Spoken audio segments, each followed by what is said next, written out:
В рамках нацпроекта сохранения лесов проведено лесовосстановление на площади 75 гектаров и лесоразведение на площади 50 гектаров путем посадки лесных культур на Сунжском хребте. Исполняющий обязанности министра природных ресурсов и экологии республики Мухарбек Пугоев доложил главе региона о том, что в целях реализации нацпроекта «Экология» в 2019 году регион приобрел 18 единиц специализированных лесопожарных машин.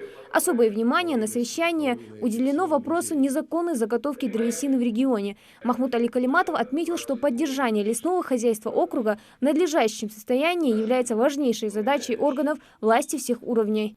Я понимаю так, что у нас никто не занимается лесом. Кто надзирает, кто смотрит, спокойно пилит, пилорамы стоят, перерабатывает краденый лес, пилорама незаконная, лес краденый. У нас много безработицы. Люди, живущие Алкун, Мужичи, Галашки, там безработица. Да.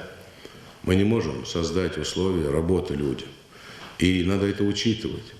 Но надо в рамках законодательства легализовать данную отрасль. Надо разработать такой механизм, чтобы людям было выгодно законно получить делянку, законно ее представлять и сдавать куда-то, и прибыль получать, и не нарушать законодательство. Официально давать им делянки, где это законом положено, чтобы этот лес поставлялся в лесокомбинат, чтобы у нас была продукция, налоги, чтобы платили.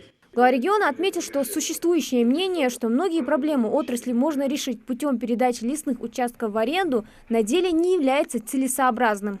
Мне полностью нужно понимание, кто за что отвечает. Главы района. Я ежечасно буду за этим смотреть. Результат должен быть. Рейдов 582. А вот оно, 17 случаев нарушения. Все. Каждый глава должен свой участок работать, отрабатывать. Потому что все это касается людей в конечном счете. Людей. Мне нужен полный алгоритм работы всех направлений леса.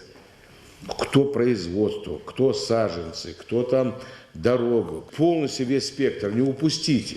И каждый ответственный, и там должна быть исполнитель. Вот дата вот такая вот. Я хотел бы, чтобы в следующий раз я слышал конкретные меры, принятые и результаты. Руководитель региона поручил правительству республики задействовать все компетентные органы и выработать общий механизм для устранения ошибок и решения проблемы незаконной заготовки древесины.